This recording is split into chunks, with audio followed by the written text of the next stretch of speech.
When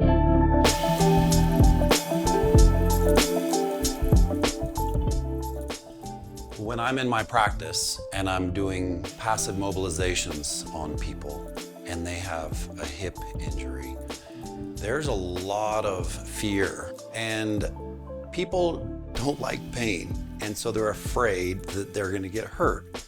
So it takes a lot of time, sometimes weeks, to develop trust that they can actually do those moves.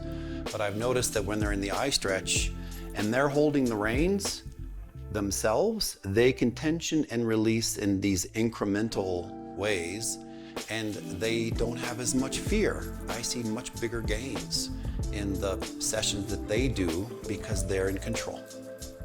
I want to show you the sunrise stretch. So we all know how to get into our harness.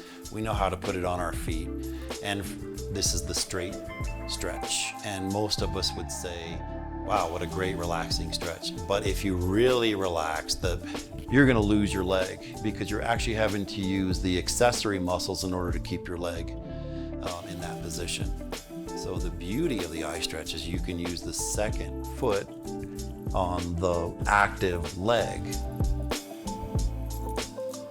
I can really relax. It's that I have a spotter. So we're gonna start in the east here because it's easier to go wide than it is to cross body. So this would be the beginning section. And we're gonna spend a little bit of time in each of these sort of stations of the clock, because this foot is gonna arc its way through the sky like the sun. So what I want you to do is become a good hunter and to become a tracker of your own pain. And that means spend time where it's uncomfortable, because that's where you get the benefit. So now you see I'm tensioning one side, loosening the other, and then I can just float there. I'm gonna do both legs.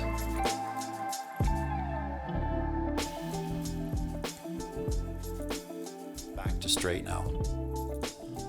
This is really great for the obturators, for the ball and socket of the hips. A lot of people have problems getting up from seated. Will have a lot of benefit from this stretch. When we get injured, it's as if the great wheels in our body's neurological system have lost some teeth in those cogs, and there's places where we skip. And I like to call it amnesia. You get amnesia and you lose control in certain positions.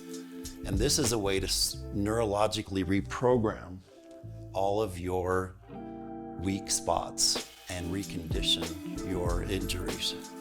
So it's basically neurological reprogramming is what we're doing here.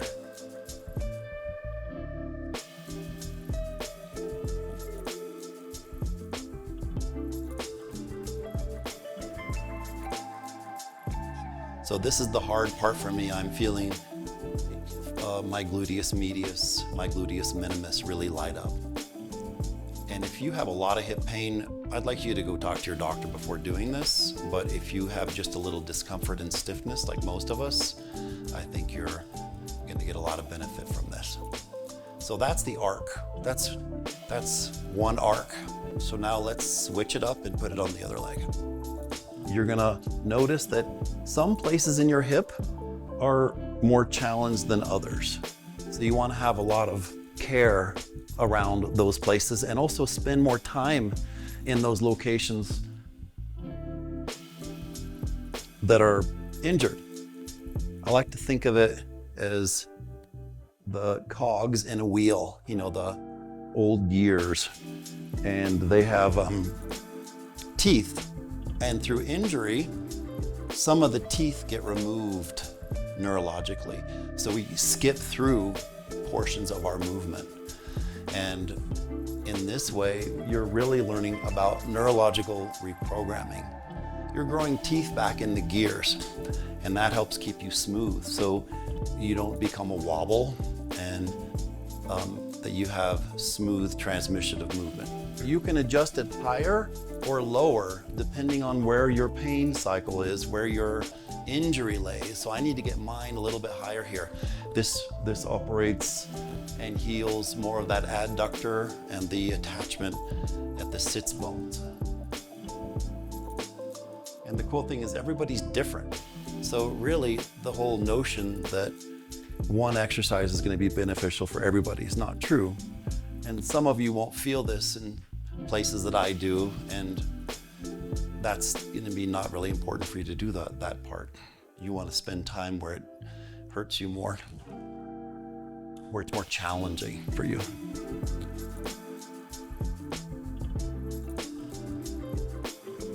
The off leg could be bent, or it can be straight, whatever is more comfortable for you.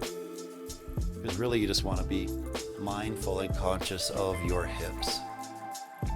Oh, see, that's a good one for me, the beginning of the cross there.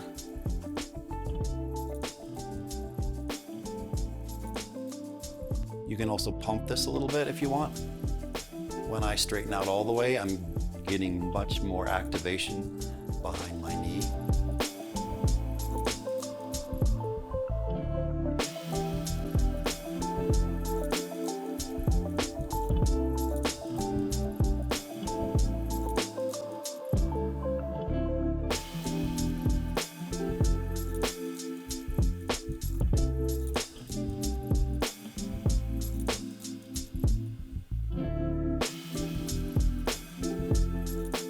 Using my arms now to counterbalance.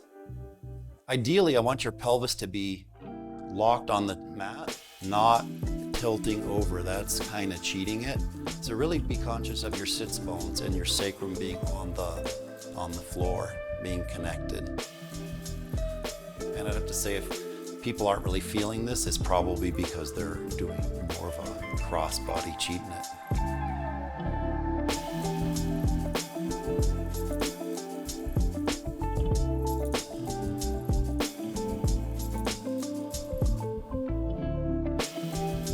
Yeah, I think you're going to find a lot of benefit in that.